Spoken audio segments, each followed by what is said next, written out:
Now TLO, he recently had that show match with Grubby. The best of 15. Best of 15. It did not go well for him. It was, well, TLO's, I mean, everyone knows his EVP is not that great. Yeah. So. His EVZ, on the other hand, beating out Sen. It's pretty good. Who, I have to say, that was kind of questionable play overall by Sen. But I think he is considered the better Zerg in this case.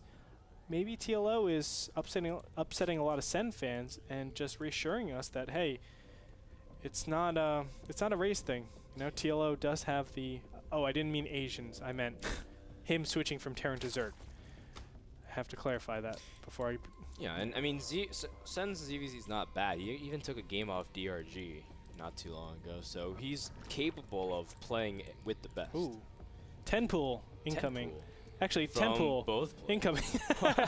All right, both these players being a little tricky. Now I love Tenpool, actually. Yes, and there's a lot of you know, psychology behind that, Andre. Let's break it down for the people watching. Antigua Shipyard Cross Positions is a map where we love to go 15 hatchery. It's pretty easy to hold because you have your ramps, but Tenpool is the big problem. If you go 15 hatch, Tenpool has the capacity to kill a ton of drones or kill your hatchery outright. Or both. Or both. If you're not careful. For sure. So what happens from there is, you know, obviously the Tenpooling Zerg has a big advantage in the early game.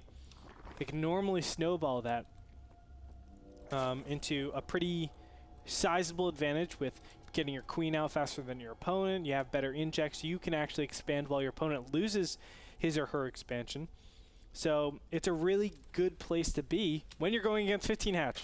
Kind of sucks against 14-14. You can go kind of even there if you're really, really good in micro, I guess. Yeah. And the last thing I do want to mention, which has been a little bit more popular, is Tenpool Speedling. I shouldn't say a little bit more popular. It's a little bit rare, but it has... yeah, I don't see it that often. You don't?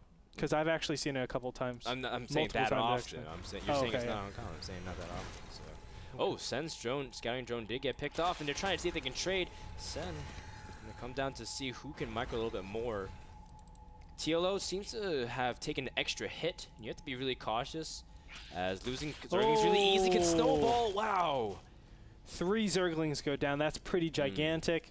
It gives Sen the ability to expand or at least take that bottom control, and TLO will not. He has to use an extra larva, which translates to that drone that he lost. It is pretty nice. And Sen, he wants to engage as best as possible without that queen in the area. Oh, God. Oh, Sen is going to engage. Second queen does pop out, though, and Sen immediately pulling back. So, yeah, that was a pretty good call there from TLO and having second queen. He's even spreading his creep to see if he can protect the ramp. But Sen, he is droning up very comfortably back home while TLO is making more Zerglings. Units lost. Oh, Sen is really good at this micro, man. Nice. The Yeah, micro good games. catches. Units lost is 8-6, so he did lose a little bit more than he wanted to right there. But look how many Zerglings are being baited over here.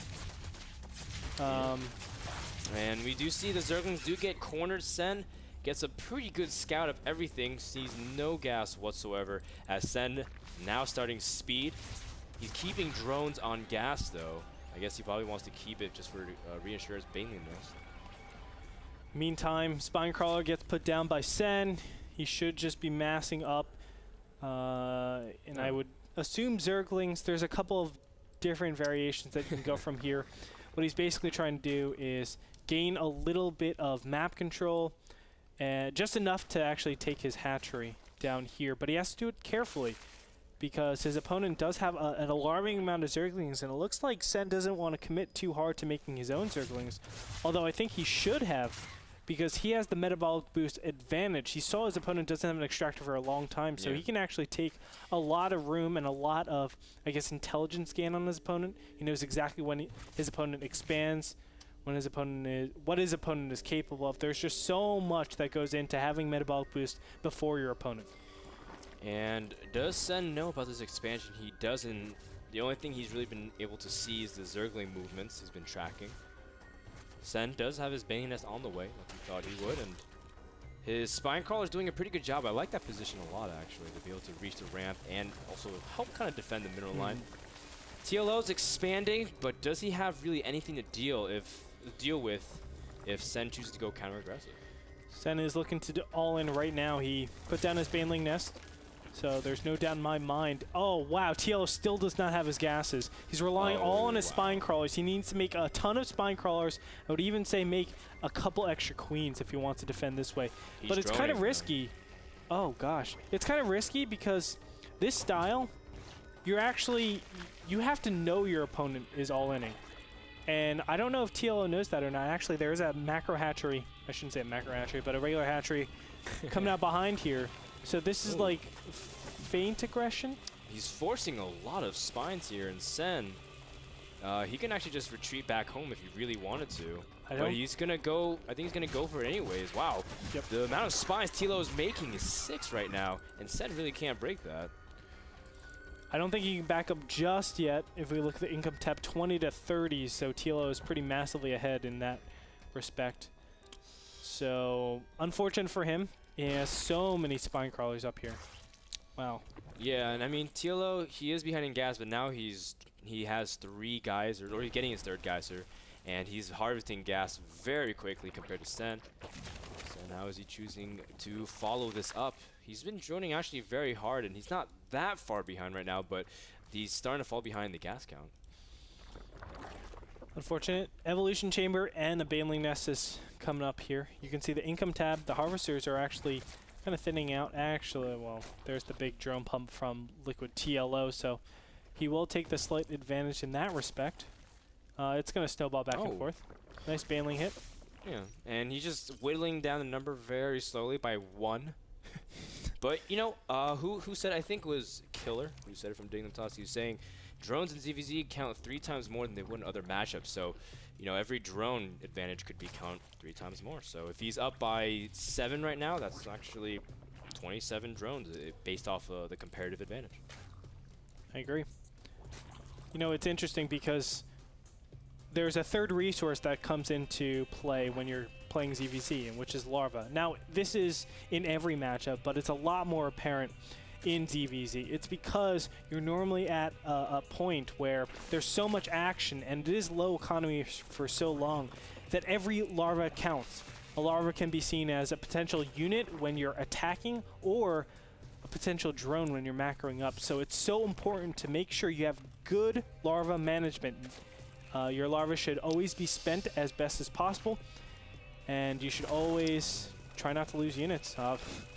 In every strategy game. Good job, Andre. Try not to lose your Don't units lose in a units. real-time strategy game. Oh, I think if I ever want to advance in a tournament, I think I better not lose my units. But, oh, Sten does get a scout in and sees everything at the natural, sees the Roach Warren as well as the Evo Chamber. At the same time, TLO also got a scout in. He saw no morphing layer, and he also saw no gas taken at the natural either. So TLO has a pretty good information. And now, when he was behind in tech, he's now ahead. Yep. Third is coming up for Sen. And it looks like TL will just mimic that and make his own third. I like what he's doing over here. The extractor is just keeping his drone alive. Yep. Sen getting cornered here, but at the same time, he's just trying to catch back up. He's starting to get a little bit ahead of the roach count, but TLO is making 11 roaches right now, so that should even it out pretty easily. Sen did start his roach speed a lot earlier because the whole idea is TLO scouted the main but didn't see the layer, so he thinks he's ahead in tech, but in fact Sen does have that advantage. Yeah, let's go ahead and look to where these players are deviating. And that's really clever, actually. I like that a lot by Sen, making the layer at the natural instead, and he makes it more resilient against any kind of pushes. Yeah, we were actually talking about this in the Idra versus, was it Cruncher?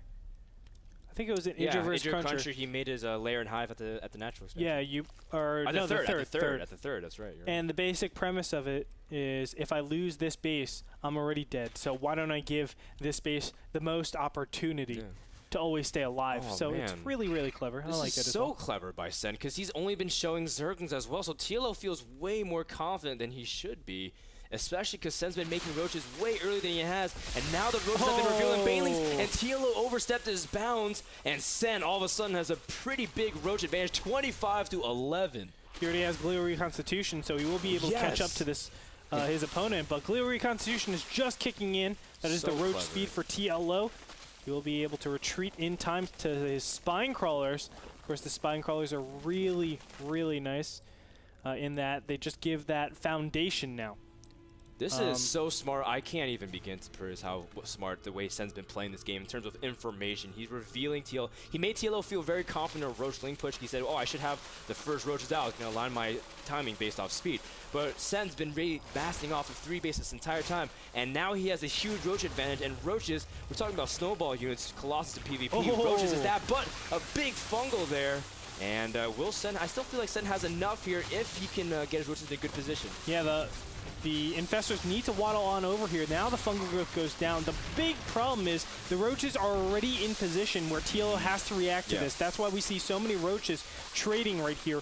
If they were just like 5, I don't know what, feet, hexes, whatever it is, 5 hexes out here, not around the hatchery, then these fungal growths would have been amazing. The Roaches wouldn't have to engage, and Sen wouldn't be in a position where he's killing the 3rd base. But now that this hatchery's down, Sen has a gigantic advantage. Look at that the supply advantage for Sen at this point. Wow. 170 to 110. TLO is also missing a 3rd base compared to his Zerg opponent.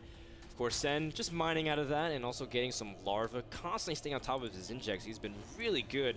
I mean, if you look right now, Sen, he's playing at 420 APM. He's absolutely insane. Are you freaking kidding me? me? He was when he was microing his Roaches, but now he's playing an insane rate. He does get fungled here. TLO does have the Infestor advantage, and don't count that out for just the little thing. Infestors are really good, but he just doesn't have enough stuff. Sen rallying more units here, and TLO, despite having an early game advantage, will end up losing their GG. Very surprising winner right there, considering what we saw in the beginning of the game. Not bad. Ooh, not bad. Not bad, Rati. Not bad.